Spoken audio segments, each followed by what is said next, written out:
بسم اللہ والصلاۃ والسلام علی رسول اللہ وبعد۔ دوسری نشست کا آغاز ہو رہا ہے۔ آپ لوگوں سے گزارش ہے کہ آپ لوگ بیٹھ جائیں، تشریف رکھیں۔ جی ہماری گفتگو پہنچی تھی عمرے کے اختتام تک کہ جو آدمی حج تمتع کرنا چاہتا ہے وہ سب سے پہلے میقات پر عمرے کا احرام باندھے گا اور عمرے کا احرام باندھ کر کے مکہ جائے، طواف کرے، صفا مروہ کی صحیح کرے اور بال کٹا کر کے حلال ہو جائے، بال کٹا کر کے وہ حلال ہو جائے۔ تو اس طریقے سے اس کا عمرہ مکمل ہو گیا۔ اب اسے کیا کرنا ہے؟ اب ذی الحجہ کی 8 تاریخ کو منی میں ظہر سے پہلے اس کو حج کا احرام باندھنا۔ تو یہاں سے انشاءاللہ اپنی گفتگو کی ہم شروعات کرتے ہیں۔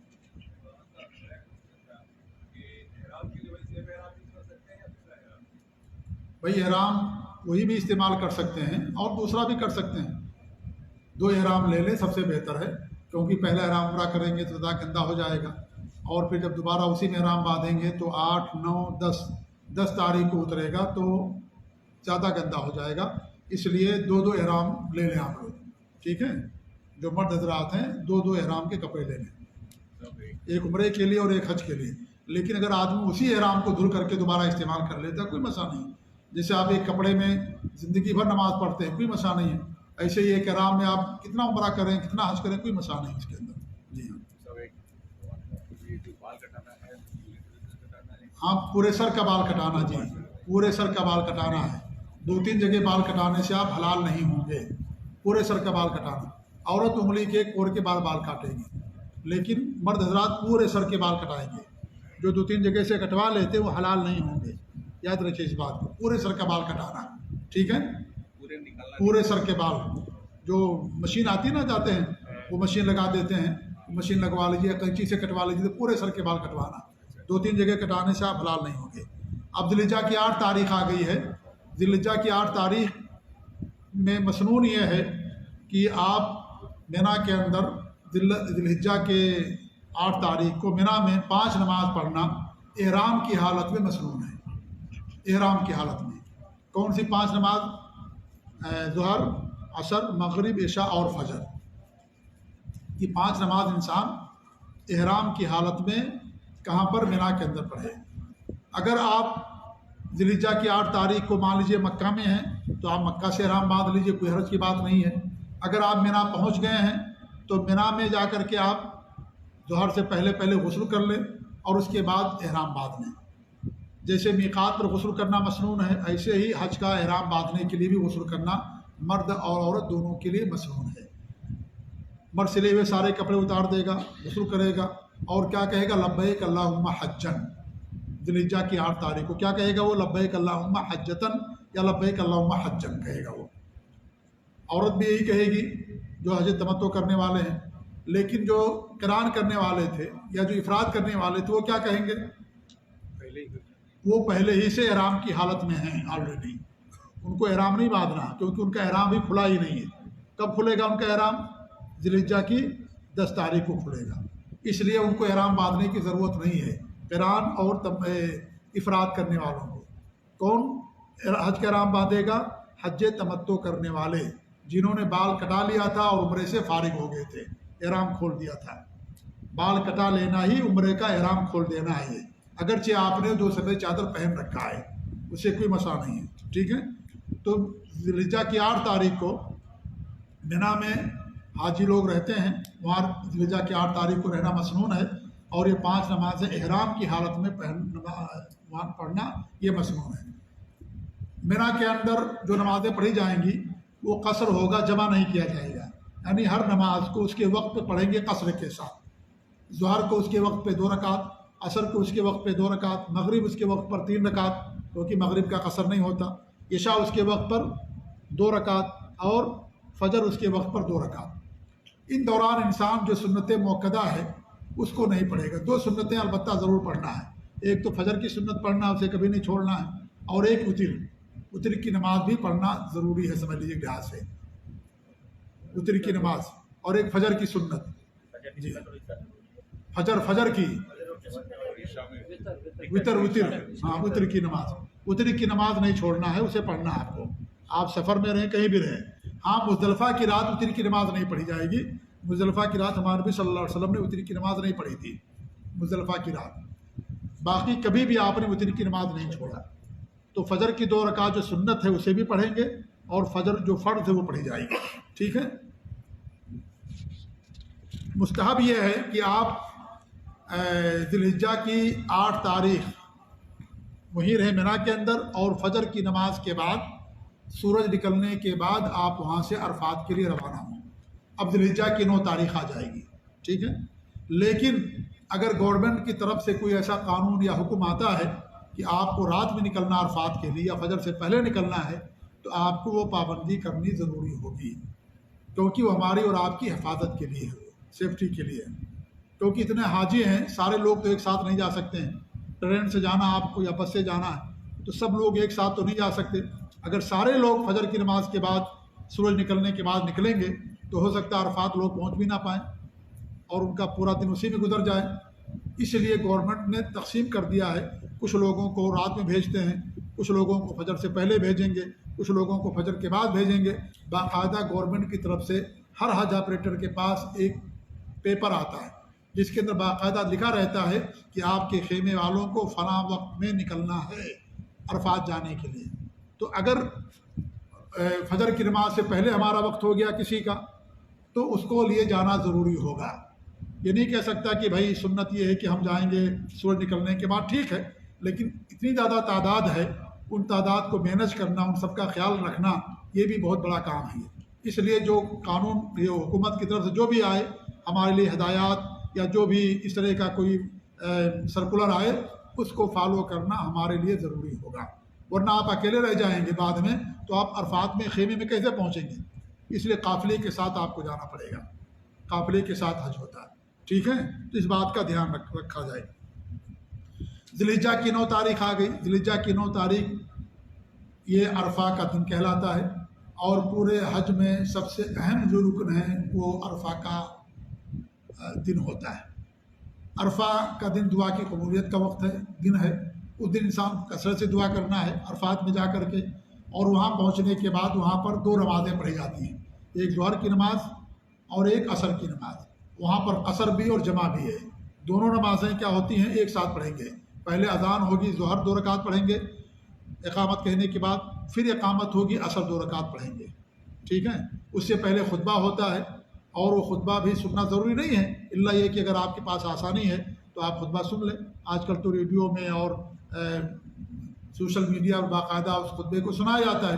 لیکن اس کے لیے مسجد جانا کہ عرفات کی مسجد میں ہم جائیں گے مسجد نمرہ میں اور خطبہ سنیں گے، یہ ضروری نہیں آپ کے لیے.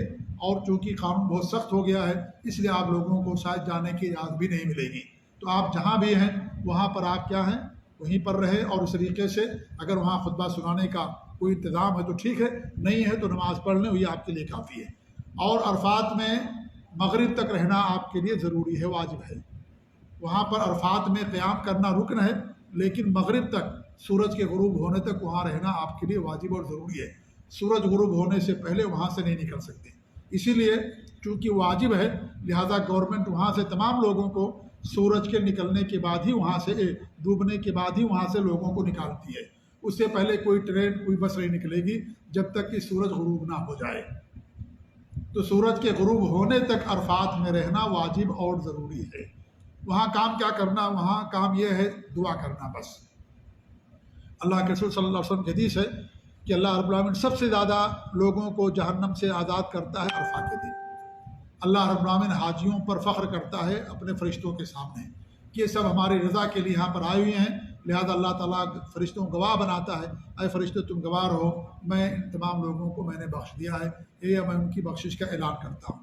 لہذا اس دن سب سے زیادہ جو ہمیں عمل کرنا ہے وہ کثرت سے دعا کرنا ہے. اور سب سے بہترین دعا وہاں کی ہے لا الہ الا اللہ وحدہ لا شریک لہ لہ الملک و لہ الحمد وہو علی کل شیء قدیر. اس کے علاوہ جو بھی آپ دعا کرنا چاہیں دعا کریں، یہ بھی بار بار کہتے رہیں. اور جو کچھ مانگنا ہے اس دن آپ اپنے لیے، پوری دنیا کے مسلمانوں کے لیے، امت مسلمہ کے لیے، والدین کے لیے، بھائی بہن کے لیے، سب کے لیے آپ اس دن دعا کریں. ہمارے بہت سارے بھائی لوگوں کو ہم نے دیکھا کہ وہاں پہنچنے کے بعد دنیاوی باتوں مصروف ہو جاتے ہیں. خاص طور سے خواتین سے بار بار شکایت آتی ہے کہ خواتین دعا نہیں کرتی ہیں آپس میں بات چیت کرتی ہیں، گپ شپ کرتی رہتی ہیں، غیبت کرتی ہیں، یہ سب کرتی ہیں، بھائی آپ حج کے لیے گئے ہوئے ہیں، لہذا آپ اس جگہ کی عظمت کا خیال رکھیں، بہت عظیم جگہ ہے وہ، بہت مقدس جگہ ہے وہ، دعا کی قبولیت کا دن ہے وہ، دعا کی قبولیت کی جگہ ہے وہ۔ ہمارے نبی صلی اللہ علیہ وسلم نے اتنی دعا کی کہ آپ کی آنکھیں اشکبار ہو گئیں، آپ کی داڑھی مبارک تر ہو گئی، اتنی آپ نے دعا کی۔ اور یہ دعا آپ جو ہے عصر کے بعد سے لے کر کے سورج کے غروب ہونے تک آپ قبلے کی طرف منہ کر کے کھڑے ہو کر کے آپ کثرت سے دعا کریں، جو بھی دعا آپ کو یاد ہو وہ آپ دعا اپنی زبان میں دعا کریں۔ آپ دعا کرنے کے لیے عربی زبان ضروری نہیں کہ آپ عربی زبان میں دعا کریں، آپ اپنی زبان میں دعا کریں، اللہ رب العالمین ہر زبان کا جاننے والا ہے۔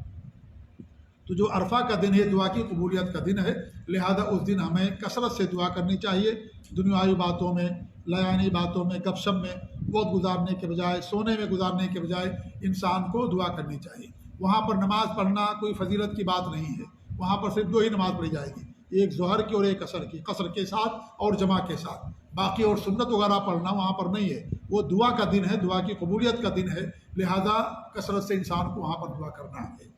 سورج غروب ہو گیا، سورج غروب ہونے کے بعد پھر وہاں سے آپ لوگوں کو سب کو روانہ ہونا ہے، اور کہاں آنا؟ مزدلفہ۔ مزدلفہ میں آ کر کے رات گزارنا ہوگا، مزدلفہ میں رات گزاری جاتی ہے۔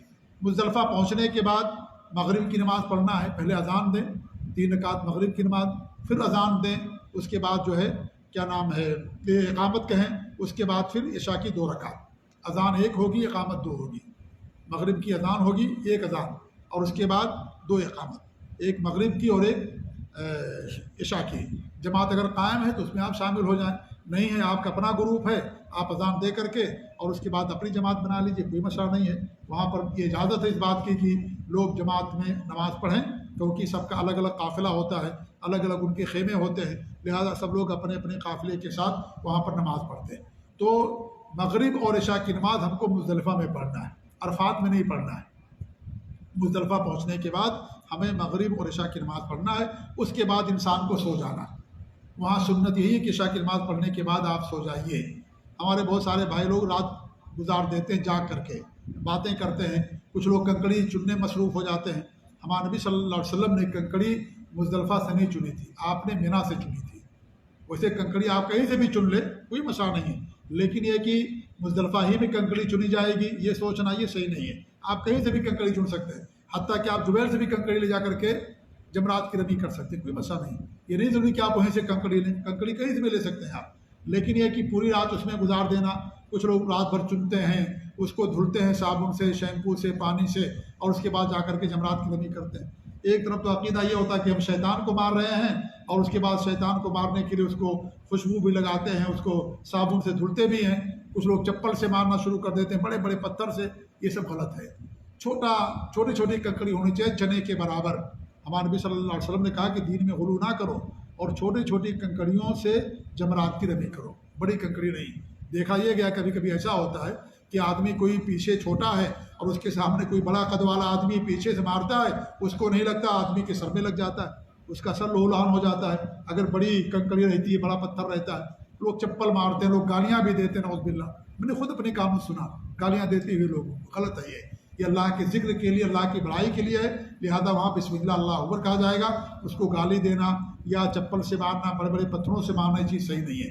تو آپ مزدلفہ کی رات کہاں گزاریں گے؟ ذی الحجہ کی 9 تاریخ کو مزدلفہ میں آ کر کے 9 تاریخ کو رات گزاریں گے، اور عشاء کی 2 رکعت پڑھنے کے بعد سو جائیں گے۔ یہ واحد رات ہے جس رات کے بارے میں ہمارے نبی صلی اللہ علیہ وسلم سے باقاعدہ منقول اور ثابت شدہ ہے کہ آپ نے اس رات کوئی نماز نہیں پڑھی تھی عشاء کے بعد، آپ سو گئے تھے، حتیٰ کہ آپ نے اس دن کی نماز بھی وہاں نہیں پڑھی تھی، کیونکہ وہاں سونا عبادت ہے، نماز پڑھنے کے بعد سونا وہاں عبادت ہے، اسی لیے اس کو عربی زبان میں مبیت کہتے ہیں، مزدلفہ میں سونا جا کر کے رات گزارنا۔ کیوں؟ اس لیے کہ ذی الحجہ کی 10 تاریخ کو آپ کو زیادہ کام کرنا ہے، اس کے لیے طاقت چاہیے، اس کے لیے جو ہے چستی چاہیے۔ اگر رات بھر جاگے رہیں گے آپ تو پھر آپ وہ سارا کام آسانی کے ساتھ نہیں کر پائیں گے۔ اس لیے ذی الحجہ کی 9 تاریخ کو مزدلفہ کی رات مغرب عشاء کی نماز پڑھنے کے بعد آپ لوگ سو جائیں، یہی سب سے افضل عمل ہے۔ اس کے بعد پھر آپ جو ہے نیند سے بیدار ہوں اور وہاں فجر کی نماز پڑھی جائے، اذان ہوگی، پہلے 2 رکعت سنت پڑھیں، اس کے بعد پھر 2 رکعت فرض نماز پڑھیں، پھر اس کے بعد وہاں سے روانہ ہوں۔ الا یہ کہ اگر وہاں سے بھی مان لیجئے گورنمنٹ کی طرف سے یہ ہے کہ آپ کو پہلے جانا ہے اور آپ کا حج آپریٹر کہتا ہے کہ بھئی آپ لوگوں کو فجر سے پہلے یہاں سے نکلنا ہے، تو آپ ان کی بات مان لیں مجبوری میں۔ الا یہ کہ اگر آپ کہتے ہیں کہ نہیں میں آسانی سے الگ بھی کر لوں گا تو کوئی مسئلہ نہیں ہے، لیکن یہ کہ قافلے کی شکل میں اگر انسان کرتا ہے تو اس کے لیے زیادہ آسانی اور بہتری ہوتی ہے۔ بہرحال وہاں رات گزارنا آپ کو اور فجر کی نماز پڑھنا وہاں پر، اور فجر کی نماز پڑھنے کے بعد جب کچھ سفیدی ہو جائے اس کے بعد وہاں سے نکلنا مسنون ہوتا ہے۔ اس کے بعد ذی الحجہ کی 10 تاریخ آ جائے گی۔ ذی الحجہ کی 10 تاریخ کو اسے کیا نام ہے حج اکبر کا دن کہا جاتا ہے۔ حج اکبر کا دن اس لیے کہا جاتا ہے کیونکہ اس دن سب سے زیادہ عمل کیا جاتا ہے، سب سے زیادہ عمل ذی الحجہ کی 10 تاریخ کو کیا جاتا ہے، اسی لیے اسے حج اکبر کا دن کہا جاتا ہے۔ ہمارے یہاں کنسپٹ یہ ہے کہ اگر جمعہ کے دن عرفہ کا دن پڑ جائے تو لوگ اسے حج اکبر کہتے ہیں، حج اکبری کہتے ہیں، حالانکہ حج اکبر ہر سال ہوتا ہے۔ جس سال حضرت ابوبکر صدیق رضی اللہ تعالیٰ عنہ حاجیوں کے امیر تھے، اس سال کے حج کو بھی اللہ رب العالمین نے حج اکبر کا دن کہا ہے، حالانکہ اس سال عرفہ کا دن جو ہے جمعہ کا دن نہیں پڑا تھا، لیکن پھر بھی اسے اللہ رب العالمین نے سورہ توبہ میں یوم الحج الاکبر کا حج اکبر کا دن، تو حج اکبر ہر سال ہوتا ہے۔ ذی الحجہ کی 10 تاریخ کو حج اکبر کا دن کہتے ہیں۔ کیوں کہتے ہیں؟ اس لیے کہ سب سے زیادہ عمل اسی دن کیا جاتا ہے، حج اکبر یا ذی الحجہ کی 10 تاریخ کو۔ حاجیوں پر عید کی نماز نہیں ہوتی ہے، حاجی لوگ عید کی نماز نہیں پڑھتے ہیں۔ جی ہاں، اس دن کون سا کام کرنا؟ سب سے پہلا کام ہے جمرہ عقبہ کی رمی کرنا۔ جمرہ عقبہ جو سب سے لاسٹ میں آتا ہے، سب سے آخر میں، 3 وہاں جمرات ہیں۔ جب آپ جائیں گے جمرات کی کنکڑی کرنے کے لیے تو وہاں پر 3 جمرات آپ کو ملیں گے۔ پہلا چھوڑ دینا ہے پہلے دن ذی الحجہ کی 10 تاریخ کو، دوسرے کو نہیں مارنا ہے، پہلے کو نہیں مارنا ہے۔ تیسرا جو ہے جمرہ جس کو جمرہ عقبہ کہا جاتا ہے جو لاسٹ میں ہے، وہ ذی الحجہ کی 10 تاریخ کو اس کو مارنا ہے۔ ٹھیک ہے، 7 کنکڑی آپ کو مارنا ہے۔ اس کو کیسے ماریں گے؟ پہلی کنکڑی بسم اللہ اکبر کہیں گے، اس کے بعد ہر کنکڑی پر اللہ اکبر اللہ اکبر اللہ اکبر کہیں گے، اور ہر کنکڑی ایک بار مارنا۔ اگر 7 کنکڑی ایک بار مار دیں گے تو 1 کنکڑی ماری جائے گی۔ ہر کنکڑی بار بار بسم اللہ اکبر، پھر اللہ اکبر اللہ اکبر اللہ اکبر، 7 کنکڑی آپ کو مارنا۔ اس کے مارنے کا آسان طریقہ یہ ہے جس میں آپ کو بھیڑ بھاڑ نہیں ملے گی، وہ یہ ہے کہ عام طور پر مسلمان قوم بڑی جذباتی قوم ہے، جلد باز قوم ہے، جاتے ہی مارنا شروع کر دیتی ہے، اس لیے شروع میں بہت بھیڑ رہتی ہے۔ اگر آپ تھوڑا آگے نکل جائیں گے اور اس کے بعد اس کو کنکڑی ماریں گے تو آپ کو بھیڑ نہیں ملے گی۔ جاتے ہی لوگ چاہتے ہیں، دیکھیں آپ جائیں گے مسجد حرام میں، آپ کو لگے گا پوری مسجد فل ہے، لیکن آپ اندر جائیں گے خالی ملے گا۔ آپ دیکھیے نماز پڑھنے کے لیے لوگ آتے ہیں، وہاں سب فل، لیکن آگے کی صفیں خالی رہتی ہیں، تو آدمی جہاں جاتا ہے وہیں بیٹھ جاتا ہے اور وہ سمجھتا ہے کہ بس خلاص ہم آگے خلاص ہو گیا، لیکن آگے جانے کی کوشش نہیں کرتا۔ اس لیے جاتے ہی اگر آپ کنکڑی مارنا چاہیں گے تو بہت بھیڑ ہو جائے گی اور بہت دور سے آپ کو مارنا پڑے گا۔ اس لیے بہتر یہ کہ اور آگے آپ نکل جائیں، دائیں طرف سے یا بائیں طرف سے، اور اس کے بعد سے اگر آپ ماریں گے تو وہاں آپ کو بھیڑ نظر نہیں آئے گی یا بہت معمولی بھیڑ ہوگی، بلکہ ایسا بھی ہو سکتا ہے کہ آپ دیوار کو پکڑ کر کے مار دیں، کیونکہ ہم نے اس کا کئی بار بلکہ ہر سال تجربہ کرتے ہیں۔ اس لیے شروع میں جاتے ہی اس کا مارنا یہ بہتر نہیں ہے۔ اگر بھیڑ سے بچنا ہے تو کچھ آگے نکل کر کے آپ ماریں، آپ کے لیے زیادہ آسان ہے۔ اگر آپ کے پاس ایسے لوگ ہیں جو بیمار ہیں، زیادہ عمر ہے، وہ نہیں آ کر کے مار سکتے ہیں تو آپ ان کی طرف سے کنکڑی مار سکتے ہیں۔ پہلے اپنی مار لیجئے، پھر ان کی طرف سے کنکڑی ماریے۔ دل میں آپ کی نیت ہو کہ میں فلاں کی طرف سے ماروں، اس کو زبان سے کہنا ضروری نہیں ہے کہ آپ زبان سے کہیں کہ میں فلاں کی طرف سے کنکڑی مار رہا ہوں، کچھ نہیں، آپ کے دل میں ہوئی آپ کے لیے کافی ہے۔ پہلے اپنی کنکڑی مار لیں، اس کے بعد پھر کیا نام ہے دوسرے کی طرف سے آپ کنکڑی ماریں۔ بیوی ہے، بیمار ہے مان لیجیے، یا اس طریقے سے اور کوئی ہے بیمار ہے، زیادہ تکلیف نہیں آ سکتے، زیادہ عمر ہو گئی ہے نہیں آ سکتے، بخار ہے نہیں آ سکتے، کوئی بھی عذر ہے تو ان کی طرف سے آپ کنکڑی مار سکتے ہیں۔ تو پہلا کام کیا ہے؟ کنکڑی مارنا۔ دوسرا کام کیا ہے؟ قربانی کرنا۔ یہ کام جو میں بتا رہا ہوں اگر ترتیب کے ساتھ ہو جائے تو بہتر ہے، اور اگر ترتیب باقی نہ رہے تو آپ کے حج پر کوئی فرق نہیں پڑتا ہے۔ کچھ لوگ ترتیب کے لیے بہت زیادہ دھیان دیتے ہیں، قربانی کے لیے بطور خاص، حالانکہ ترتیب اگر رہ جائے تو الحمدللہ، لیکن آج کے دور میں ترتیب رکھنا بہت مشکل ہو جاتا ہے، بہت مشکل ہو جاتا ہے، کیونکہ اتنے زیادہ حاجی ہیں۔ پہلے آپ کے پاس کیا تھا؟ قربانی کا جانور ساتھ میں ہے، آپ نے ککڑی مارا وہیں جانور ذبح کر دیا، خلاص ہو گیا۔ پہلے زمانے میں ایسا ہوتا تھا، جانور ساتھ لوگ لے کر چلتے تھے، کنکڑی مارا ادھر جانور ذبح کر دیا، ادھر بال کٹا لیا۔ لیکن اب ایسا نہیں ہے، اب پورا نظام ہو گیا ہے، نظام کے تحت آپ کو چلنا ہے۔ آپ جہاں چاہیں جانور نہیں رہ سکتے، جہاں چاہیں ذبح نہیں کر سکتے، اس کے لیے سلاٹر ہاؤس کافی دور بنا ہوا ہے تاکہ حاجیوں کو بدبو نہ آئے خون کی اور فلاں چیز کی، اس لیے کافی دور بنا ہے سلاٹر ہاؤس انہوں نے، تاکہ انسان حاجیوں کی صحت پر اس کا کوئی برا اثر نہ پڑے، اتنا خیال رکھا جاتا ہے۔ جی ہاں، تو کافی دور بنایا جاتا ہے تاکہ جو ہے وہاں پر جا کر کے وہاں جانور ہوتے ہیں اور وہاں پر جانور ذبح کیا جاتا ہے۔ تو اس لیے اگر یہ ترتیب جو میں بتا رہا ہوں باقی رہ جائے الحمدللہ، اگر ترتیب نہ باقی رہے تو آدمی کے حج پر کوئی اثر نہیں پڑتا۔ تو دوسرا کام ہوتا ہے قربانی کرنا، قربانی کرنا۔ تیسرا کام کیا ہوتا ہے، کیا نام ہے، قربانی کے بعد حلق کرنا یا قصر کرنا۔ حلق کرنا زیادہ بہتر ہے کہ انسان اپنے سر کے بال کو مڈا لے، یہ حلق کرنا، ٹھیک ہے۔ قربانی کے بعد تیسرا کام ہو گیا۔ عورتیں انگلی کے اپنے پور کے برابر بال کاٹیں گی، اپنے جو ہے قینچی سے لے کر کے خود یا ان کے شوہر کاٹ دیں، وہ بال کاٹیں گی۔ مرد حضرات پورے سر کے بال مڈائیں گے، مڈانا زیادہ بہتر ہے۔ اس کے بعد چوتھا کام کیا، طواف زیارت۔ اور طواف زیارت یہ حج کا رکن ہے یہ، اور یہ سب کو کرنا ہے، حج افراد کرنے والا ہو یا حج قران کرنے والا، حج تمتع کرنے والا، سب کو حج طواف زیارت کرنا کیا ہے، یہ ضروری ہے۔ طواف زیارت کرنا اس دن کرنا بہتر ہے، افضل ہے کہ انسان ذی الحجہ کی 10 تاریخ کو کرے، لیکن اگر نہیں کر سکتا ہے تو بعد میں بھی انسان 11-12 کو بھی کر سکتا ہے، لیکن اس دن کرنا زیادہ بہتر ہے، اس ترتیب کے ساتھ جو ترتیب میں بتا رہا ہوں۔ سب سے پہلے جمرہ عقبہ کی رمی، نمبر 2 قربانی، پھر بال مڈانا، نمبر 4 طواف زیارت کرنا۔ ایک اور کام باقی رہے گا، کون سا ہے؟ جی نہیں، احرام تو کھل گیا، جب آپ طواف کنکڑی مار دیں گے، قربانی ہو گئی، آپ بال مڈا لیا، آپ کا احرام کھل گیا۔ آپ طواف زیارت سلے ہوئے کپڑے میں کریں گے، طواف زیارت سلے ہوئے کپڑے میں کرنا زیادہ بہتر ہے۔ آپ نے کنکڑی مار دیا، بال مڈا لیا، اب آپ کا احرام اتر گیا، احرام کی بندشیں آپ کی ختم ہو گئی۔ جی، ایک کام جو باقی رہ جاتا ہے وہ صحیح کرنا، کن کے لیے؟ تمتع کرنے والوں کے لیے، کیونکہ میں بتا تھا کہ تمتع کرنے والے 2 بار صحیح کرتے ہیں، ایک بار عمرے کی صحیح ہے اور دوسرا حج کی صحیح ہے۔ اور حج قران اور حج افراد کرنے والے اگر پہلے انہوں نے صحیح کر لیا تو دوبارہ ان کو صحیح کرنے کی ضرورت نہیں ہے، اگر نہیں کیا تو ان کو دوبارہ ان کو صحیح کرنا پڑے گا۔ حج قران کرنے والے اور حج افراد کرنے والے جاتے ہی طواف کے بعد صحیح کر سکتے ہیں، اگر صحیح کر لیے ہیں تو ذی الحجہ کی 10 تاریخ کو ان کو دوبارہ صحیح نہیں کرنا ہے، اگر نہیں کیے ہیں تو ان کو پھر کرنا پڑے گا۔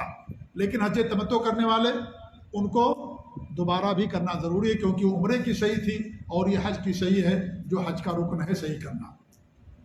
یہ 5 کام ہیں جو اس ترتیب کے ساتھ اگر ہو جاتے ہیں تو الحمدللہ۔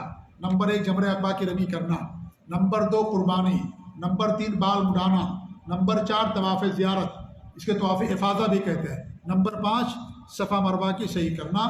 یہ تمتع کرنے والوں کے لیے، قران اور افراد کرنے والے نے اگر نہیں کیا پہلے سے تو وہ بھی اس دن کرنا ان کے لیے ضروری ہوگا، یا 11 کو کریں یا 12 کو کریں، لیکن ان کے لیے بھی صحیح جو ہے رکن ہے، چاہے پہلے کر لیں یا بعد میں کریں۔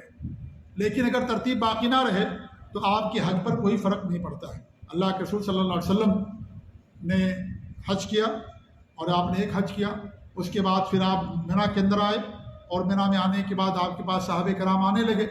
کسی نے کہا کہ اللہ کے رسول صلی اللہ علیہ وسلم میں نے قربانی کر دیا اور میں نے جمرہ عقبہ کی رمی نہیں کی، کہا جاؤ رمی کرو، کوئی حرج کی بات نہیں ہے۔ کسی نے کہا کہ ہم نے بال مڈا لیا، قربانی نہیں کیا، کہا جاؤ قربانی کرو، کوئی حرج کی بات نہیں ہے۔ کسی نے کہا کہ ہم نے طواف کر لیا، ابھی میں نے قربانی نہیں کیا، کہا جاؤ قربانی کرو، کوئی حرج کی بات نہیں ہے۔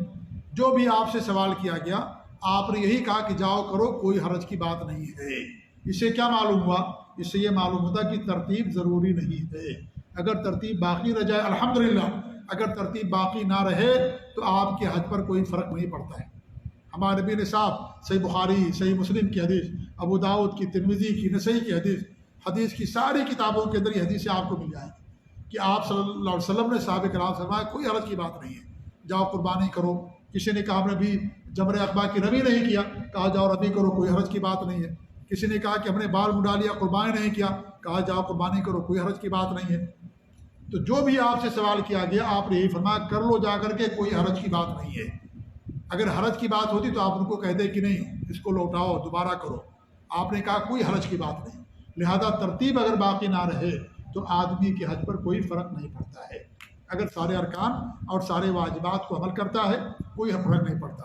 اس لیے طواف زیارہ اگر آپ ذی الحجہ کی 10 تاریخ کو نہیں کر پاتے ہیں 11 تاریخ کر لیجیے، اور اکثر لوگ تو اسی کرتے ہیں 11-12 کو جا کے کرتے ہیں۔ ذی الحجہ کی 10 تاریخ کو بہت کم لوگ ہیں، خاص طور سے فیملی والوں کے لیے کرنا زیادہ مشکل ہو جاتا ہے۔ بشر وغیرہ تو جا کر کے کچھ کر بھی لیتے ہیں، ورنہ بہت مشکل ہو جاتا ہے۔ تو اس لیے اگر ترتیب نہ باقی رہے تو آدمی کے حج کے اوپر کوئی فرق نہیں پڑتا۔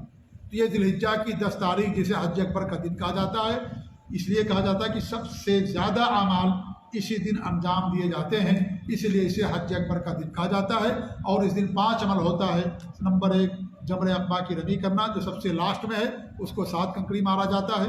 اور نمبر 2 قربانی، نمبر 3 بال مڈانا، نمبر 4 طواف زیارت یا طواف افاضہ کرنا، اور نمبر 5 تمتع کرنے والوں کے لیے صحیح کرنا، اور ایسے ہی قران اور افراد کرنے والے اگر انہوں نے پہلے صحیح نہیں کیے تو ان کو صحیح کرنا۔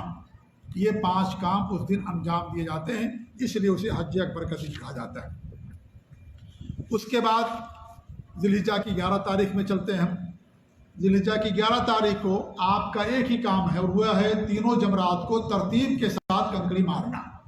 دیکھیے یہاں ترتیب ضروری ہے، اس لیے اگر بغیر ترتیب کے آپ ماریں گے تو آپ کی رمی مکمل نہیں ہوگی، لیکن وہاں ترتیب نہیں ضروری تھی کیونکہ ہمارے نبی کی حدیث آئی، آپ نے فرمایا کہ کوئی حرج کی بات نہیں، لیکن یہاں تینوں جمرات کو آپ کو ترتیب کے ساتھ کنکری مارنا ہے۔ کب ماریں گے؟ بہتر وقت یہ ہے کہ آپ ایک بات اور کہ ذی الحجہ کی 10 تاریخ کو آپ جمرہ عقبہ کی رمی کب کریں گے؟ سورج نکلنے کے بعد۔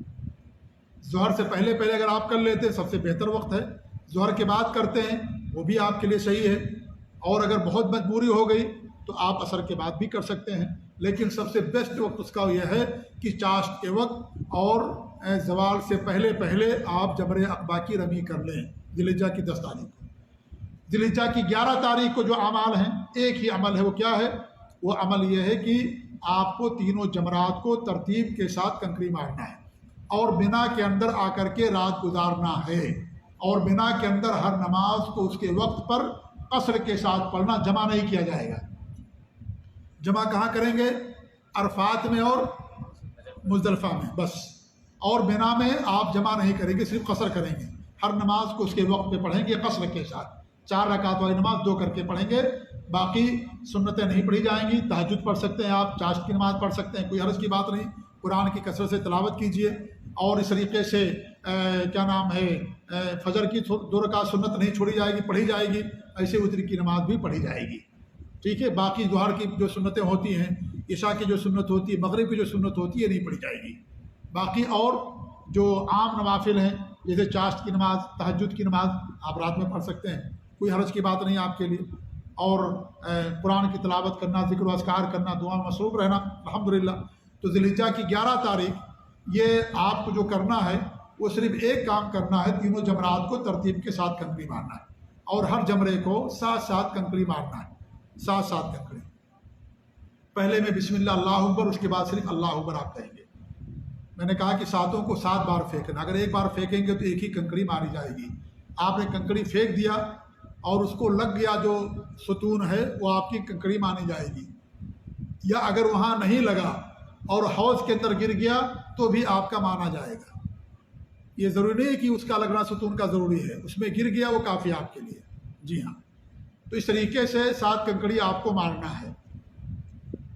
اگر آپ کسی اور کی طرف سے مار رہے ہیں تو سب سے پہلے اپنا مار لیجئے، پہلے جمرہ کو، ٹھیک ہے، اس کے بعد پھر ان کی طرف سے ماریے۔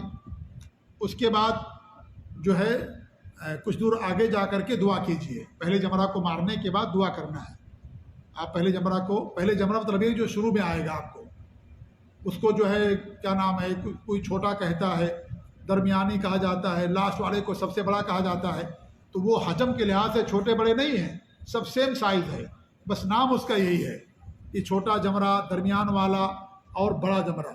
تو چھوٹا جو ہے سب سے پہلے آئے گا، ٹھیک ہے، اس کو آپ کو 7 کنکری مارنا ہے۔ اگر کسی اور کی طرف سے مارنا ہے تو ان کی طرف سے بھی ماریے، پہلے اپنا پھر ان کی طرف سے ماریے، اس کے بعد بھیڑ بھاڑ سے نکل کر کے کچھ آگے جا کر کے دعا کیجیے، خانہ کعبہ کو سامنے رکھ کر کے وہاں پر دعا کرنا مسنون ہے۔ اس کے بعد دوسرا جمرہ آئے گا، اس کو آپ کو ترتیب سے کنکری مارنا ہے، اس کو جو ہے 7 کنکری مارنا ہے، پہلے اپنا مار لیجئے پھر دوسرے کی طرف سے ماریے، پھر آگے جا کر کے وہاں بھی دعا کیجئے، دوسرے کے بعد بھی دعا کرنا مسنون ہے۔ پھر تیسرا جس کو جمرہ عقبہ کہا جاتا ہے، بڑا جمرہ جس کو لوگ بڑا شیطان کہتے ہیں، حالانکہ وہاں شیطان نہیں ہے، وہاں شیطان نہیں ہے، وہ اللہ کے ذکر کے لیے بنایا گیا ہے، وہ علامت ہے کہ آپ اللہ کا نام لیں گے، بسم اللہ اللہ اکبر کہتے ہیں، اللہ کا ذکر ہوتا ہے، انسان دعا کرتا ہے وہاں پر جا کر کے، تو وہاں شیطان کا کنسپٹ نہیں کہ وہاں شیطان کوئی ہے، اس لیے لوگ شیطان کو سوچ کر کے شیطانی کام شروع کر دیتے ہیں۔ میں نے کہا کہ بڑے بڑے جو ہے پتھر سے مارتے ہیں، چپل سے مارتے ہیں، لوگ گالیاں دینا شروع کر دیتے ہیں، تو یہ سب غلط ہے میرے بھائی، وہاں پر کوئی شیطان ویطان نہیں ہے، وہ اللہ کے ذکر کے لیے بنایا گیا ہے، لہذا وہاں پر انسان بسم اللہ اللہ اکبر کہتا ہے۔ اگر شیطان ہوتا تو کیا کہنا پڑتا؟ اعوذ باللہ من الشیطان الرجیم کرنا پڑتا، یہ پڑھنا پڑتا، لیکن یہ نہیں پڑھا جاتا، بسم اللہ اللہ اکبر وہاں پڑھتے ہیں۔ جی ہاں، تو اس طریقے سے آپ کو جمرہ عقبہ کو بھی 7 کنکری مارنا ہے۔ جمرہ عقبہ کی رمی کرنے کے بعد کوئی وہاں دعا نہیں ہے، اس کے بعد سیدھے آپ کہاں آ جائیں، اپنے خیمے کے اندر آ جائیں اور خیمے ہی کے اندر رہیں۔ بہت سارے بھائی لوگ نماز پڑھنے کے لیے مکہ چلے جاتے ہیں، میرے بھائی اس دن سنت یہی کہ آپ وہیں پر رہیں۔ ہمارے نبی صلی اللہ علیہ وسلم ذی الحجہ کی 10 تاریخ کو گئے تھے طواف زیارہ کرنے کے لیے، پھر واپس آ گئے اور رات آپ نے وہیں گزاری، 11 کو ہی رہے، 12 کو رہے، 13 کو ہی رہے، آپ اس کے بعد مکہ نہیں گئے۔ طواف زیارت کے لیے صرف آپ گئے تھے، کیونکہ طواف زیارت حج کا رکن ہے، اس کے لیے اگر آپ جاتے ہیں 11 کو جا رہے ہیں، 12 کو جا رہے ہیں، 10 کو جا رہے ہیں، کوئی مسئلہ نہیں ہے، لیکن طواف زیارت کرنے کے بعد آپ کو مکے سے واپس آنا ہے اور آدھی رات سے زیادہ حصہ آپ کو مینا کے اندر گزارنا ضروری ہے۔ کچھ لوگ نماز کے چکر میں، طواف کے چکر میں کیا کرتے ہیں، وہاں پورا دن مکے میں چلے جاتے ہیں، واپس آتے ہیں تو ان کی رات کا اکثر حصہ راستے میں گزر جاتا ہے اور مینا میں رات نہیں گزارتے ہیں، جبکہ سنت نبی کا طریقہ یہ ہے کہ آپ مینا کی راتیں مینا میں آ کر کے گزاریں، یہی نبی کی سنت ہے۔ یہ نہیں کہ آپ مکہ جا کر کے آپ وہاں نماز پڑھنا شروع کریں، طواف شروع کر دیا کریں، نہیں، نفلی طواف کریں، یہ سب سنت نہیں ہے۔ سنت یہ ہے کہ آپ مینا کی راتیں مینا کے اندر گزاریں۔ تو آپ ذی الحجہ کی 11 تاریخ کو تینوں جمرات کو رمی کرنے کے بعد سیدھے خیمے میں آئیں، خیمے میں آنے کے بعد وہاں پر وہیں رہیں، ہر نماز کو اس کے وقت پہ قصر کے ساتھ پڑھیں، ہر نماز کو اس کے وقت پر قصر کے ساتھ پڑھیں، جمع نہیں ہوگا وہاں پر۔ ذی الحجہ کی 11 تاریخ گزر گئی، اب ذی الحجہ کی 12 تاریخ آ گئی۔ ذی الحجہ کی 12 تاریخ کا بھی وہی عمل ہے جو ذی الحجہ کی 11 تاریخ کا ہے، تینوں جمرات کو ترتیب کے ساتھ کنکری مارنا ہے۔ پہلے جمرہ کو ماریں، اس کے بعد آگے نکل کر کے دعا کریں، پھر دوسرے کو ماریں، پھر دعا کریں، تیسرے کو مارنے کے بعد کوئی دعا نہیں ہے، اور 7 کنکری جو ہے ہر ایک کو مارنا ہے، ٹھیک ہے، 7 کنکری ہر ایک کو۔ اس طریقے سے یہ ذی الحجہ کی 12 تاریخ۔ اب ذی الحجہ کی 12 تاریخ کو اگر آپ واپس آنا چاہیں تو واپس آ سکتے ہیں، لیکن تینوں جمرات کو رمی کرنے کے بعد آپ آ سکتے ہیں، اور دوسری شرط یہ ہے کہ آپ کا وہاں سے مینا سے سورج غروب ہونے سے پہلے وہاں سے نکلنا آپ کے لیے ضروری ہے۔ اگر مینا میں سورج غروب ہو گیا ذی الحجہ کی 12 تاریخ تو آپ کو پھر مینا میں رہنا ضروری ہوگا، الا یہ کہ آپ کی اس میں سستی نہیں ہے، بلکہ کسی اور وجہ سورج غروب ہو گیا، آپ نے کنکری مار دی اور آپ کو یہ تھا کہ اب ہمیں چلنا ہے، آپ بس میں بیٹھ گئے، اب اتنا رش ہے کہ سورج غروب ہو گیا مینا ہی کے اندر، اب آپ کا کوئی قصور نہیں ہے، اب آپ کا رات رہنا وہاں پر ضروری نہیں ہے۔ لیکن اگر آپ کا اپنا قصور ہے کہ کوئی بھیڑ نہیں ہے، ابھی جاتا ہوں اور ایسے کرتے کرتے سورج غروب ہو گیا، آپ کو مینا کے اندر پھر 12 تاریخ کا رہنا بھی ضروری ہو جائے گا۔ تو 12 تاریخ کو انسان حاجی اپنے وطن یا اپنے شہر واپس آ سکتا ہے، ٹھیک ہے، اپنے شہر واپس آ سکتا ہے ذی الحجہ کی 12 تاریخ کو کنکری مارنے کے بعد۔ اور یہ بھی شرط ہے کہ مینا میں سورج غروب نہ ہوا 12 تاریخ کا، اگر سورج غروب ہو گیا اس میں انسان کی اپنی سستی ہے تو پھر وہ رات گزارنا بھی اس کے لیے واجب اور ضروری ہو جائے گا۔ اب ذی الحجہ کی 12 تاریخ کو آپ نے کنکری مار دی، اب کنکری مارنے کے بعد اب کیا کرنا، اب آپ کو آنا ہے، آپ کہاں آئیں گے، ایک واجب چیز رہ جاتی وہ ہے طواف وداع کرنا۔ آپ سیدھے مکہ آئیں گے، طواف وداع کریں گے اور طواف وداع کر کے سیدھے اپنے گھر واپس آئیں گے۔ طواف وداع ہر حاجی کے لیے ضروری ہے سوائے مکہ والوں کے لیے، اور وہ عورت جس کو حیض آ گیا ہو، اگر اسے حیض آ گیا ہے تو ایسی صورت میں اس کے لیے طواف وداع ضروری نہیں، اس کے لیے معاف ہے۔ یا بچے کی ولادت ہو گئی، مان لیجیے نفاس کا خون آ گیا، تو ایسی عورت کے اوپر طواف وداع نہیں ہے۔ باقی تمام لوگوں کے لیے طواف وداع کرنا ضروری ہے، مکے والوں پر نہیں ہے۔ اور جو عورت کو حیض آ جائے، خون آ جائے، جو ماہواری آتی ہے عورت کو، تو اسی صورت میں اس کے اوپر طواف وداع نہیں ہے، اس کے لیے معاف ہے۔ طواف وداع کر لینے کے بعد ایک کنسرٹ ہمارا یہاں یہ ہے کہ لوگ یہ کہتے ہیں کہ وہاں کوئی نماز نہیں پڑھنا، ایسی بات نہیں ہے۔ طواف وداع کا مطلب یہ ہے کہ آپ کا آخری عمل طواف وداع ہونا چاہیے۔ آخری عمل طواف وداع حج کا، نماز تو آپ کو پڑھنا ہی پڑھنا ہے۔ طواف وداع آپ نے کر لیا، عشاء کی نماز کا وقت ہو گیا، تو کیا آپ عشاء کی نماز نہیں پڑھیں گے؟ پڑھیں گے حرم میں۔ ایسا نہیں کہ طواف وداع کر لیا تو آخری کام طواف وداع، حج کا آخری کام طواف وداع ہونا چاہیے۔ اسی لیے کچھ لوگ کیا کرتے ہیں، غلطی کرتے ہیں کہ وہ کیا کرتے ہیں، ذی الحجہ کی 12 تاریخ کو جا کر کے پہلے طواف وداع کر لیتے ہیں، اس کے بعد آ کر کے کنکڑی مارتے ہیں۔ یہ غلط ہے طریقہ۔ کیوں؟ اس لیے کہ ان کا آخری عمل کیا ہوا؟ کنکڑی ہوا، طواف وداع نہیں ہوا۔ آخری عمل طواف وداع ہونا چاہیے۔ یہ بڑی غلطی، آج کل کچھ لوگ ایسا ہیلا نکالے ہوئے ہیں، طواف وداع کر کے آ جائیں گے کہ پہلے طواف کر لیے، پھر آ کر کے کنکڑی ماریں گے اور اس کے بعد پھر چلے آئیں گے اپنے شہر واپس۔ یہ عمل صحیح نہیں ہے، کیونکہ آپ کا آخری عمل طواف وداع نہیں ہوا۔ اللہ کے رسول صلی اللہ علیہ وسلم کی حدیث ہے، حاجی کا حج کا آخری عمل طواف وداع ہونا چاہیے۔ آپ کا آخری عمل کیا ہو گیا؟ کنکڑی مارنا ہو گیا۔ اس لیے طواف وداع آپ کا نہیں مانا جائے گا، آپ کو جا کر کے دوبارہ پھر طواف کرنا پڑے گا۔ یہ نفلی طواف ہو جائے گا جو آپ نے پہلے طواف کر لیا ہے۔ تو طواف وداع کرنے کے بعد اگر آپ مکے کے اندر ہیں اور کسی نماز کا وقت ہو گیا، کوئی مسئلہ نہیں ہے۔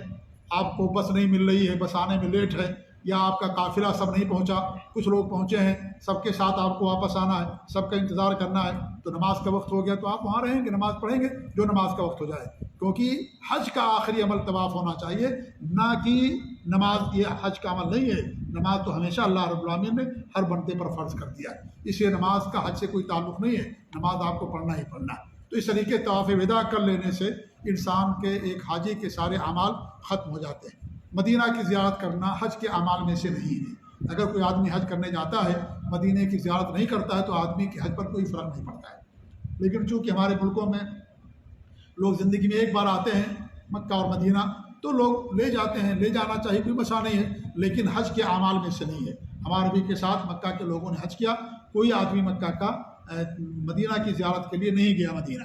آپ صلی اللہ علیہ وسلم ہی صرف آئے، اور جو مدینہ کے صحابہ تھے وہ حج کر کے مدینہ واپس آئے، لیکن مکہ کے جو لوگ تھے مکہ کے اندر رہ گئے۔ اس سے معلوم ہوتا ہے کہ مدینہ کی زیارت کا آپ کے حج سے کوئی تعلق نہیں۔ ہمارے یہاں جو مشہور ہے کہ جب تک 40 نماز مدینہ کے اندر نہ پڑھی جائے آدمی کا حج نہیں ہوتا، یہ بات غلط ہے۔ وہاں پر کوئی نماز پڑھنا آپ کے لیے ضروری نہیں ہے، چونکہ ایک بار انسان آتا ہے زندگی میں تو چلا جائے مدینہ کی زیارت کے لیے اور وہاں جا کر کے نماز پڑھ لے، الحمدللہ اچھی بات ہے۔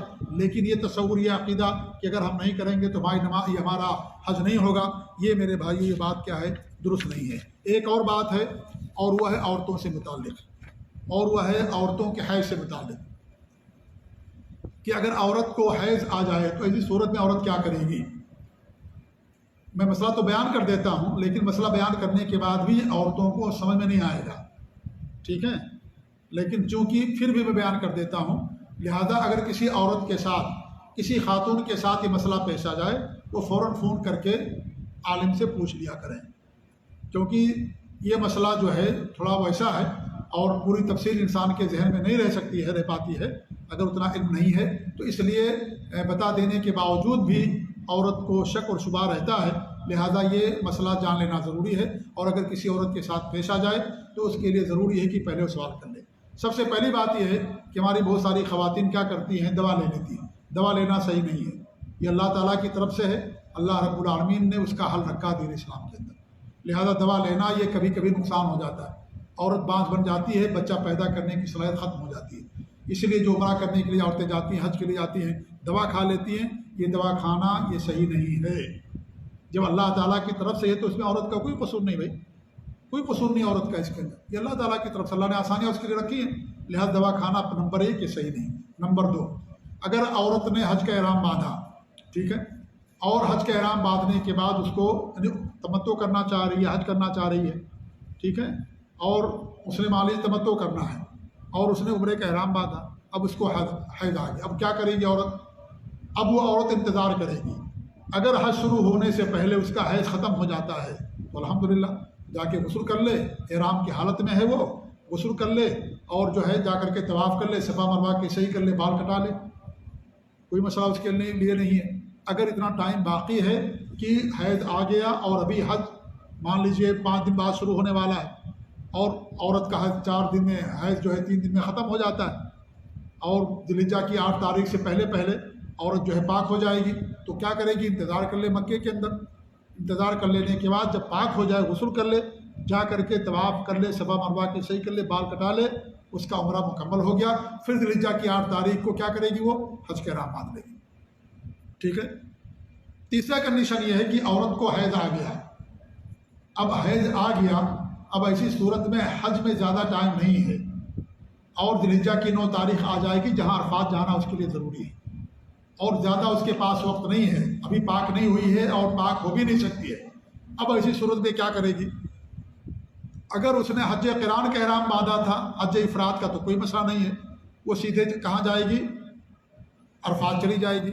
لیکن اگر اس نے عمرے کا احرام باندھا تھا، عمرے کا احرام، اور حیض آ گیا، اب وہ عمرہ نہیں کر سکتی، حج کے اعمال شروع ہو گئے، ذی الحجہ کی 9 تاریخ آ گئی، اس کو عرفات جانا ضروری ہے۔ اب ایسی صورت میں کیا کرے گی؟ اس کا جو عمرے کا حج احرام ہے وہ حج قران میں تبدیل ہو جائے گا، گویا کہ حج قران کر رہی ہے، وہ کیا کر رہی ہے؟ وہ حج قران کر رہی ہے وہ، ٹھیک ہے۔ اب وہ کیا کرے گی؟ ناپاک ہے، مان لیجیے، وہ نماز نہیں پڑھے گی، نماز نہیں پڑھے گی، البتہ عرفات جائے گی، وہاں ذکر و اذکار کرے گی، دعا کرے گی، مزدلفہ میں بھی آئے گی، ذکر و اذکار کرے گی، دعا کرے گی، مینا کے اندر بھی آئے گی، وہاں رہے گی، نماز نہیں پڑھے گی، ذکر و اذکار کرے گی، جمرات کی رمی کرنے بھی جائے گی، اگر وہ حیض اس کا بھی پاک نہیں ہوا، صاف نہیں ہوا، کیونکہ جمرات کی رمی کرنے کے لیے یا عرفات میں رہنے کے لیے یا مزدلفہ میں رات گزارنے کے لیے یا مینا میں رات گزارنے کے لیے پاکی شرط نہیں ہے۔ عورت حیض کی حالت میں بھی وہاں رہ سکتی ہے، رات گزار سکتی ہے، بس نماز نہیں پڑھے گی وہ، ٹھیک ہے، نماز وغیرہ نہیں پڑھے گی، لیکن جمرات کی رمی کر سکتی ہے وہ جا کر کے، کوئی حالت کی بات نہیں ہے۔ اب اگر اس نے جمرات کی رمی کر لیا اور اب آنے سے پہلے وہ پاک ہوگی مان لیجیے، تو جا کر کے طواف زیارت کر لے گی اور صفا مروا کی صحیح کر لے گی، اس کا حج مکمل ہو جائے گا، اور جب نکلنے لگے گی تو کیا کر لے گی؟ وہ طواف وداع کر لے گی، اس کا حج مکمل ہو جائے گا۔ بات سمجھ آ رہی نا؟ جی ہاں، اگر یعنی حج ختم ہونے سے پہلے پاک ہوگی وہ، اب جا کر کے طواف زیارت کر لے گی، صفا مروا کی صحیح کر لے گی، کیونکہ رکن ہے یہ طواف زیارت، صفا مروا کی صحیح کر لیا اس نے، اب نکلنے کا وقت آ گیا، طواف وداع کر لے گی وہ، اس کے بعد اس عورت کا حج کیا ہے؟ مکمل ہے، کوئی مسئلہ نہیں ہے۔ اب چوتھی بات یہ ہے کہ اگر عورت کو حیض آ گیا، ٹھیک ہے، حیض آ گیا، اب عورت پاک نہیں ہو رہی ہے، ٹھیک ہے، اور حج کے ایام ختم ہو جائیں گے اور اس کو واپس آنا ہے، اور اس کا جو ہے حیض ختم نہیں ہوگا، ٹھیک ہے، مثال کے طور پر اس نے عمرہ کر لیا تھا، اس کو بعد میں حیض آیا، کب آیا؟ مان لیجیے کہ 10 تاریخ کو آ گیا یا 11 تاریخ کو آ گیا، مان لیجیے، طواف زیارہ نہیں کیا تھا اس نے، اب اسی صورت میں آ گیا، اب کیا کرے گی؟ وہ انتظار بھی نہیں کر سکتی ہے کہ پاک ہونے کا، قافلے کے ساتھ میں ہے وہ۔ اب ایسی صورت میں 3 کنڈیشن ہے۔ پہلی کنڈیشن یہ ہے کہ اگر وہ انتظار کر سکتی تو انتظار کر لے پاک ہونے کا، جب پاک ہو جائے طواف زیارت کر لے، اور اس کے بعد پھر واپس آ جائے، صفا مروا کی صحیح کر لے، ٹھیک ہے، اور پھر واپس چلی آئے۔ اگر انتظار کرنے کا وقت اس کے پاس نہیں ہے لیکن دوبارہ وہ جا سکتی ہے مکہ، تو وہ واپس آ جائے، جب پاک صاف ہو جائے اس کے بعد جائے، طواف زیارت کر لے، صفا مروا کی صحیح کر لے، ٹھیک ہے۔ تیسری کنڈیشن یہ ہے، تیسرا کنڈیشن کہ وہ نہ انتظار کر سکتی ہے نہ واپس دوبارہ جا سکتی ہے۔ اب ہمارے ملک سے آئی ہوئی انڈیا پاکستان کی، اس کا شیڈول ہے، اس شیڈول کے مطابق اس کو جانا ہے، اب وہ تاخیر نہیں کر سکتی ہے، اب ایسی صورت میں مجبوری ہے، لہذا مجبوری کی صورت میں امام ابن تیمیہ رحمۃ اللہ علیہ فرماتے ہیں کہ وہ کیا کرے گی؟ وہ انڈر ویئر وغیرہ پہن کر کے، وہاں پر کپڑے رکھ کر کے، تاکہ حرم گندا نہ ہو، اور وہ جلدی سے طواف کر کے نکل جائے، اور اس طریقے سے مجبوری میں یہ اس کا حج مانا جائے گا۔ یہ 3 کنڈیشن ہے اس صورت میں جب وہ طواف زیارت نہیں کر پاتی ہے۔ اگر طواف زیارت اس نے کر لیا تھا، اس کے بعد حیض آ جاتا ہے تو کوئی مسئلہ نہیں ہے، کیونکہ حیض آنے والی عورت کے لیے طواف وداع ضروری نہیں ہے، اس سے معاف ہے۔ اگر طواف زیارت کر لینے کے بعد کسی عورت کو حیض آتا ہے، طواف ودا نہیں کیا، کوئی مسئلہ نہیں اس کے لیے، وہ طواف ودا نہیں کرے گی، اس کا حج مکمل مانا جائے گا۔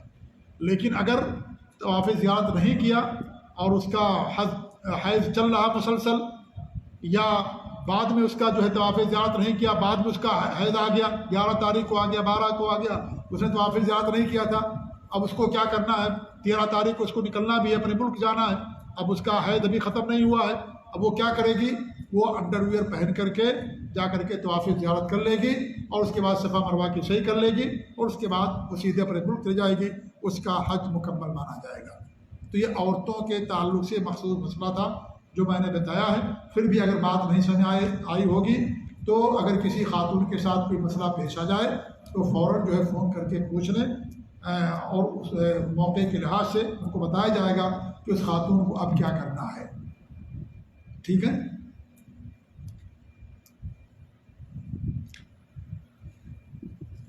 میں سمجھتا ہوں کہ جو مسائل تھے وہ مسائل سارے ختم ہو گئے ہیں۔ جی ہاں، اب کچھ سوالات ہمارے پاس ہیں، میں اس کا جواب دے دیتا ہوں، اس کے بعد پھر جو ہے مغرب بعد آپ لوگ بیٹھیں گے کہ نہیں بیٹھنا چاہتے ہیں؟ بیٹھیں گے مغرب بعد؟ اگر مغرب بعد بیٹھتے ہیں تو مغرب بعد میں نشست رکھتا ہوں سوال و جواب کے لیے۔ میرے پاس جو سوالات ہیں جو عام طور پر لوگ پوچھتے ہیں اس کا میں جواب دے دیتا ہوں، اس کے بعد پھر مغرب بعد آپ لوگوں کے سوالوں کے جواب دیں گے، ٹھیک ہے انشاءاللہ العزیز۔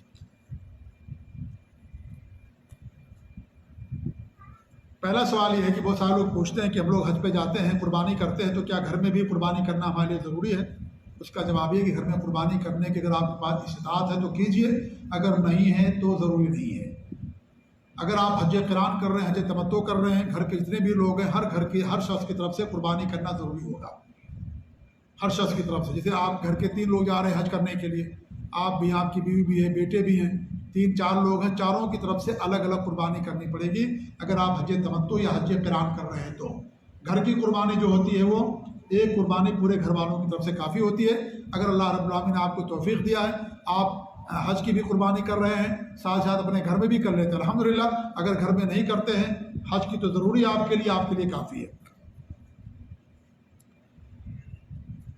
دوسرا سوال یہ کہ حج کرنے والوں کے لیے بال کٹانے کا کیا حکم ہے؟ میں نے اس سے پہلے بتایا، غالباً آ گیا تھا مسئلہ یہ کہ یہ جو بال کاٹنے کا مسئلہ ہے کہ ذی الحجہ کا چاند نظر آنے کے بعد جب تک قربانی نہ ہو جائے کوئی بال نہ کاٹے، ان لوگوں کے لیے ہے جو حج پر نہیں جا رہے ہیں۔ جو حج پر جا رہے ہیں ان کے لیے یہ حکم نہیں ہے۔ ایک سوال یہ بھی ہے کہ کیا مرد پر ضروری ہے کہ اپنے عورت کو حج کرائے؟ اس کا جواب یہ ہے کہ مرد پر ضروری نہیں ہے اپنے عورت کو حج کرانا۔ اگر مرد حج کراتا ہے تو یہ مرد کا احسان ہے عورت کے اوپر، مرد کا عورت پر احسان ہے، اس کا سمجھ لیجئے کہ کرم ہے مرد کا۔ عورت کا حج کرانا یا عمرہ کرانا مرد کے اوپر واجب اور ضروری نہیں ہے۔ جیسے اگر مرد غریب ہے، فقیر ہے، عورت مالدار ہے، تو عورت کا گھر کا خرچ دینا عورت پر ضروری نہیں ہے، ایسے ہی مرد کے اوپر عورت کا حج کرانا ضروری نہیں ہے۔ اگر مرد کراتا ہے تو مرد کا احسان ہے اس عورت کے اوپر، لہذا عورت کو اپنے شوہر کا شکر گزار ہونا چاہیے، اس کی اطاعت کرنی چاہیے، خدمت کرنی چاہیے، اور اس کا شکر ادا کرنا چاہیے کہ اس مرد نے مجھے، جو میرے شوہر نے مجھے حج کرایا۔ 8 تاریخ کو حج کا احرام کہاں سے باندھیں گے؟ آپ جہاں پر ہیں وہاں سے باندھیں گے۔ اگر آپ مینا پہنچ گئے ہیں تو مینا میں باندھ لیں گے آپ، اگر آپ مینا مکہ ہی میں ہیں تو آپ مکہ سے باندھیں گے۔ لیکن حج کا احرام باندھنے کے لیے ذی الحجہ کی 8 تاریخ کو طواف نہیں کیا جائے گا۔ کچھ لوگ جا کے طواف کرتے نہیں، غلط ہے، یہ طواف کا کوئی ثبوت نہیں کہ آپ جا کر کے طواف کریں احرام باندھنے کے لیے۔ آپ منا میں ہیں، مینا میں باندھ لیجئے، مکے میں آپ مکے میں جو ہے باندھ لیجئے۔ ایک سوال یہ بھی ہے کہ عمرہ اور حج کے احرام میں کتنا فرق ہونا چاہیے؟ کچھ لوگ سمجھتے ہیں کہ ہم جائیں گے 6 تاریخ کو، 7 تاریخ کو پہنچیں گے، ہمارے پاس وقت نہیں رہے گا، حج تمتع کیسے کریں گے؟ میرے بھائی کچھ بھی فرق ہونا ضروری نہیں ہے۔ آپ نے عمرہ کر لیا، بال کٹا لیا، فوراً اسی کے گھنٹے بعد یا اسی کے فوری بعد آپ حج کا احرام باندھ سکتے ہیں، کوئی مسئلہ نہیں اس کے لیے۔ اس کے لیے دونوں میں فرق نہیں ہونا چاہیے کہ وقت کا اتنا فاصلہ ہو، 1 دن کا فاصلہ، 1 رات کا فاصلہ، اس کے بعد ہی آپ حج تمتع کر سکتے ہیں، ایسی کوئی بات نہیں ہے۔ آپ نے عمرہ کر لیا، آپ کا عمرہ مکمل ہو گیا، اب آپ جو ہے فوراً اسی وقت آپ مان لیجیے ذی الحجہ کی 8 تاریخ کو آپ عمرہ کرتے ہیں، کوئی مسئلہ نہیں ہے۔ آپ ذی الحجہ کی 8 تاریخ کو اگر عمرہ کرتے ہیں، حج تمتع کا ارادہ، کوئی مسئلہ نہیں ہے، آپ عمرہ کر لیجئے، عمرہ کرنے کے بعد پھر آپ خیمے میں آ جائیے، خیمے میں جا کر کے آپ احرام باندھ لیجئے، یا مکہ ہی سے احرام باندھ لیجئے اور جب مینا پہنچی آپ احرام کی حالت میں رہیں، کوئی مسئلہ نہیں۔ میں نے بتایا ہے کہ ذی الحجہ کی 8 تاریخ کو مینا میں رہنا سنت ہے، یہ فرض یا واجب نہیں ہے، اس لیے ذی الحجہ کی 8 تاریخ کو بھی عمرہ کر سکتے ہیں آپ اگر حج تمتع کا ارادہ ہے۔ کچھ لوگ احرام باندھتے ہیں تو ناخن اور بال وغیرہ کی صفائی جا کر کے میقات میں کرتے ہیں۔ کچھ لوگ یہ سمجھتے ہیں کہ احرام باندھنے سے پہلے بال کی صفائی کرنا ضروری ہے، یہ غلط کنسپٹ ہے لوگوں کا۔ احرام کا بال کی صفائی سے کوئی تعلق نہیں ہے کہ جب آپ احرام باندھیں تو جا کر کے میقات پر ناخن کاٹیں، سیفٹی ریزر لے کر کے جائیں، وہاں بال صاف کریں، اس کے بعد آپ احرام باندھیں۔ یہ جو لوگوں کے یہاں کچھ پایا جاتا ہے، یہ ایسا کوئی کنسپٹ نہیں ہے کہ آپ جا کر کے وہاں پر ساری چیزیں کریں۔ بال کے تعلق سے کہ 40 دن سے زیادہ انسان اپنے بال کو نہیں چھوڑ سکتا۔ جی ہاں، نیچے کے بال ہیں، مونچھ وغیرہ ہے، 40 دن ناخن ہے، 40 دن زیادہ نہیں چھوڑ سکتا ہے۔ اگر ایسا ہے کہ 40 دن ہو گیا ہے تو آپ کر لیجئے یا جانے سے پہلے صفائی کر لیں، لیکن یہ کہ جب آپ احرام باندھیں تب یہ سوچیں کہ بال کی صفائی کرنا ضروری ہے، اس کے بعد ہی احرام ہوتا ہے، ایسا کرنا کیا ہے؟ غلط ہے۔ حج تمتع کا عمرہ ایک ہی سفر میں کرنا ضروری ہے۔ اگر آپ گئے اور عمرہ کر کے یہاں واپس چلے آئے اور آپ کو حج تمتع کرنا، دوبارہ پھر آپ کو عمرہ کرنا پڑے گا، ٹھیک ہے؟ جیسے مان لیجیے آپ گئے عمرہ کر کے واپس چلے آئے، یا آپ گئے تھے شوال میں، ذی القعدہ میں عمرہ کیا تھا آپ نے، اور پھر آپ واپس چلے آئے جبیل یا اپنے شہر، اب آپ کو حج تمتع کرنا ہے۔ آپ کہیں میں نے پہلے عمرہ کر لیا تھا، میرا عمرہ وہ ہے، وہ عمرہ نہیں مانا جائے گا، وہ نفلی عمرہ ہو جائے گا۔ آپ کو حج تمتع کے لیے دوبارہ عمرہ کرنا پڑے گا، کیونکہ حج تمتع کے لیے ایک ہی سفر میں عمرہ اور حج دونوں ایک ساتھ ہونا، ایک سفر میں۔ آپ نے اپنے سفر کو ختم کر دیا اپنے شہر واپس آنے کے بعد، اس لیے دوبارہ آپ کو عمرہ کرنا پڑے گا۔ بغیر تصریح کے حج کرنے کا کیا حکم ہے؟ بغیر تصریح اور پرمٹ کے حج کرنا صحیح نہیں ہے، اور آج کل تو یہ ہوتا بھی نہیں ہے، بغیر پرمٹ کے کوئی جاتا بھی نہیں ہے، لیکن پھر بھی کچھ لوگ چلے جاتے ہیں، تو بغیر پرمٹ کے حج نہیں کرنا چاہیے، کیونکہ جیسا کہ میں نے اس سے پہلے بتایا، یہ ہمارے اور آپ کے حاجیوں کی آسانی کے لیے گورنمنٹ نے بنایا ہے، تاکہ ان کو معلوم ہو کہ اتنے حاجی ہیں اور ان سب کا انتظام کرنا ان کی ذمہ داری ہوتی ہے۔ لہذا جو پرمٹ کا قانون رکھا ہے انہوں نے ہمارے اور آپ کی آسانی کے لیے رکھا ہے، لہذا اس قانون کو ہمیں فالو کرنا چاہیے۔ اللہ کے رسول کے زمانے میں گاڑیاں نہیں تھیں، یہ سگنل کا نظام نہیں تھا۔ اب آپ کہیں کہ اللہ کے رسول کے زمانے میں سگنل نہیں تھا، ہم سگنل نہیں فالو کریں گے، کیا ہوگا اس کا انجام؟ ایکسیڈنٹ پر ایکسیڈنٹ ہوگا کہ نہیں ہوگا؟ ہوگا کہ نہیں ہوگا؟ یہ ہماری حفاظت کے لیے ہے، گاڑی کے حفاظت کے لیے، ہماری جان کے حفاظت کے لیے، تو یہ بھی ہماری حفاظت کے لیے ہے جو انہوں نے قانون بنایا، تاکہ آسانی ان کے لیے اور انہیں معلوم ہو کہ اتنے حاجی ہیں اور ہم ان کا انتظام کر پائیں گے نہیں کر پائیں گے، اسی کے مطابق اجازت دیتے ہیں۔ جی ہاں، بغیر محرم کے حج کا کیا حکم ہے؟ اس کا جواب آ گیا ہے کہ بغیر محرم کے عورت کا حج تو ہو جائے گا، لیکن عورت جو سفر کرے گی اس کا اس کو گناہ ملے گا، کیونکہ حج یعنی سفر کے لیے محرم ضروری ہے، اور صرف حج کے لیے نہیں، بغیر محرم کی عورت کو اپنے ملک بھی نہیں بھیجنا چاہیے۔ بہت سارے لوگ بھیج دیتے ہیں، عورت کو بھیج دیا، بچے کو بھیج دیا، ان کے ساتھ کوئی محرم نہیں ہے، غلط ہے یہ، اللہ کے رسول صلی اللہ علیہ وسلم نے منع فرمایا ہے۔ لہذا اس کا حج سے کوئی تعلق نہیں ہے کہ حج ہی کے اندر محرم ہونا چاہیے، آپ بغیر محرم کے عورت سفر بھی نہیں کر سکتی، سفر بھی ضروری ہے محرم کے ساتھ کرنا۔ جی، حج کے دوران کیا کرنا چاہیے؟ حج کے دوران قصر کرنا ہے، اس کا تعلق سفر سے نہیں ہے، اس کا تعلق حج سے ہے۔ اگر کوئی آدمی مکے کا رہنے والا، مینا کا رہنے والا اور وہ حج کرتا تو اس کو بھی قصر کرنا ہے۔ مینا کے اندر وہی 2 رکعت نماز پڑھنا، جمع نہیں کرے گا، وہ قصر کرے گا۔ مسافر کیا کرتا؟ جمع اور قصر دونوں کرتا، لیکن یہاں جمع نہیں کریں گے، صرف قصر کریں گے۔ اس سے معلوم ہوتا ہے کہ اس کا تعلق حج سے ہے، سفر سے نہیں ہے۔ اگر سفر سے ہوتا تو آپ صلی اللہ علیہ وسلم مینا میں 2 نمازوں کو ایک ساتھ پڑھنے کا حکم دیتے کہ ظہر اثر ایک ساتھ جمع کر لو، مغرب عشاء ایک ساتھ جمع کر لو، لیکن آپ نے ایسا نہیں کہا، بلکہ ہر نماز کو اس کے وقت پہ پڑھا۔ تو لہذا اس کا تعلق حج سے ہے، اس کا تعلق سفر سے نہیں ہے۔ میں بات اس لیے بتا رہا ہوں کہ ہمارے ملک کے بہت سارے لوگ آتے ہیں مینا کے اندر اور عرفات وغیرہ کے اندر پوری نمازیں پڑھتے ہیں، غلط ہے میرے بھائی، اس کا تعلق حج سے ہے۔ لہذا حج کے دوران جو بھی آدمی رہے گا، چاہے مکہ کا رہنے والا، مینا کا رہنے والا ہو، اس کے لیے ضروری ہے کہ وہ قصر کرے گا وہاں پر، اور جیسے ہمارے نبی کی تعلیم، اس تعلیم کے مطابق وہ کیا نام ہے عمل کرے گا وہ۔ ایک سوال یہ بھی ہے کہ کچھ خیمے ایسے ہوتے ہیں جو مینا کے حدود سے باہر بنے ہوئے ہیں، جن کو حج کا ایریا کہا جاتا ہے، حج کا ایریا ایکسٹینشن ہے، وہ نیا مینا کہتے ہیں بہت سارے لوگ، نیا مینا۔ تو وہاں رہنے کا کیا حکم ہے؟ اس کا جواب یہ ہے کہ وہاں رہ سکتے ہیں، کیونکہ جب یہ مسئلہ پیش آیا سعودی گورنمنٹ کو، تو انہوں نے پوری دنیا کے علماء کو بلایا تھا اور باقاعدہ اجتماع ہوا تھا مکے کے اندر کہ بھئی حاجی بہت زیادہ ہیں ہمارے پاس، اور یہ منی کے جو منی کے حدود ہیں اس میں سارے حاجی نہیں آ پا رہے، اب ہم کیا کریں اس کے لیے؟ تو سب کا متفقہ فیصلہ تھا کہ بھئی آپ اس کو آگے بڑھا سکتے ہیں، اور اس کی مثال ہی دی گئی تھی جیسے مسجد ہے، مسجد بنی ہوئی ہے، اب لوگ نماز پڑھنے آتے ہیں، کوئی مسجد سے باہر نماز پڑھتے ہیں تو ان کو بھی مسجد میں نماز پڑھنے کا ثواب ملتا ہے۔ مسجد سب کے لیے کافی نہیں ہے، لوگ روڈ پر نماز پڑھتے ہیں، آپ دیکھتے ہیں مکہ کے اندر مدینہ کے اندر کتنا دور تک رہتے ہیں لوگ، تو کیا ان کی نماز نہیں ہوتی؟ سب کی نماز ہوتی، سب کو پورا ثواب ملتا ہے۔ ایسے ہی مسجد کا معاملہ ہے، جمعہ کے دن دیکھیے وہاں روڈ تک لوگ رہتے ہیں، حالانکہ مسجد ختم ہو گئی آگے جا کر کے، لوگ روڈ پر ہیں اس کے بعد ہیں، تو کیا ان کی نماز ہوتی ہے؟ ثواب ملتا ہے کہ نہیں ملتا ہے؟ نماز بھی ہوتی ہے، ان کو مکمل ثواب بھی ملتا ہے، کیونکہ وہ جگہ اب اس وقت مسجد کے حکم میں آ گئی، ایسی وہ جگہ منی کے حکم میں آ گئی، کیونکہ مجبوری ہے اور سارے حاجی جو ہے ایک جگہ منی کے حدود میں سب کے سب نہیں آ سکتے۔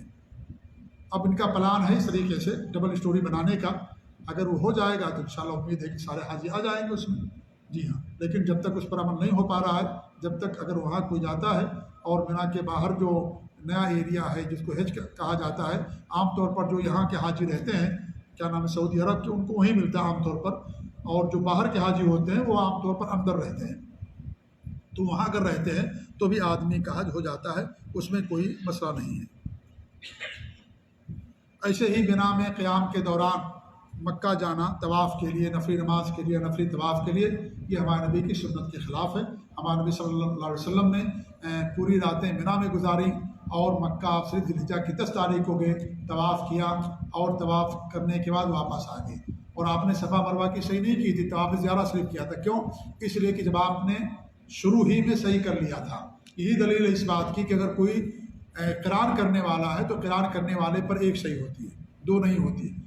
ہمارے نبی نے پہلے کر لیا تھا، جاتے ہی اس ذی الحجہ کی 10 تاریخ کو آپ نے صرف طواف کیا اور صحیح نہیں کیا، واپس آ گئے خیمے کے اندر۔ لہذا اگر آدمی جاتا ہے تو طواف کے لیے جائے، صحیح کے لیے جائے، نفلی طواف کے لیے یا نماز کے لیے جانا یہ نبی کی سنت کے خلاف ہے۔ جس نبی نے یہ کہا ہے کہ مکے میں نماز کا ثواب 1 لاکھ ملتا ہے، اسی نبی نے منی کی راتیں منی میں گزاری، اور منی میں دن میں یا رات میں آپ مکہ تشریف نہیں لے گئے کہ ہم وہاں جائیں گے 1 لاکھ ہم کو ثواب ملے گا، کیونکہ ان دنوں میں وہاں وہی سنت ہے کہ انسان وہیں پر رہے، اور جو عبادات ہوتی ہیں وہ ہر عبادت کا ایک وقت ہوتا ہے، اس کی ایک جگہ ہوتی ہے، انسان اس عبادت کو وہیں پر کرتا ہے۔ اب مثال کے طور پر دیکھیے، ہم فرض نماز پڑھتے ہیں، فرض نماز کے بعد ذکر و اذکار کرتے ہیں، ہے کہ نہیں ہے؟ اللہ اکبر، استغفر اللہ، استغفر اللہ، استغفر اللہ، اس کے بعد بہت ساری دعائیں پڑھی جاتی ہیں۔ اب انسان وہ نہ کرے، وہاں پر کیا پڑھے؟ قرآن پڑھنا شروع کر دے، تو قرآن پڑھنا ثواب کا کام تو ہے، لیکن یہ اس کی جگہ نہیں ہے، یہ اس کی جگہ نہیں ہے۔ آدمی کو چھینک آتی ہے، کیا کہتا ہے؟ الحمدللہ کہتا ہے۔ عبداللہ بن عمر کی بات ہے، وہ کہتے ہیں کہ آدمی نے چھینکا تو اس نے کیا پڑھنا شروع کر دیا؟ درود شریف پڑھنا شروع کر دیا، اللہم صلی علی محمد وعلی آل محمد۔ تو عبداللہ بن عمر نے کہا کہ ہم بھی اللہ کے رسول پہ درود پڑھتے ہیں، یہ درود پڑھنے کا وقت نہیں ہے چھینک آنے پر۔ چھینک آنے پر نبی نے کیا کہا ہے؟ الحمدللہ کہنے کے لیے کہا ہے۔ تو ہر ذکر کا، ہر عبادت کا ایک وقت ہوتا ہے، ایک جگہ ہوتی ہے، لہذا منی حج کے دوران منی میں رہنا یہی اس کی جگہ ہے، اور یہی نبی کی تعلیم ہے۔ صرف آپ طواف زیارت اور صحیح کے لیے مکہ جائیں، اس کے بعد واپس آ جائیں، اور آپ کی پوری رات منی ہی کے اندر گزرے، اور وہی نماز آپ پڑھیں، یہ ہمارے نبی کی سنت ہے۔ اور یہی چند سوالات تھے جن کا جواب میں نے دیا ہے، اور اب 6:15 کتنا ٹائم ہو رہا ہے؟ 6 ابھی 40 منٹ باقی ہے، جی ہاں۔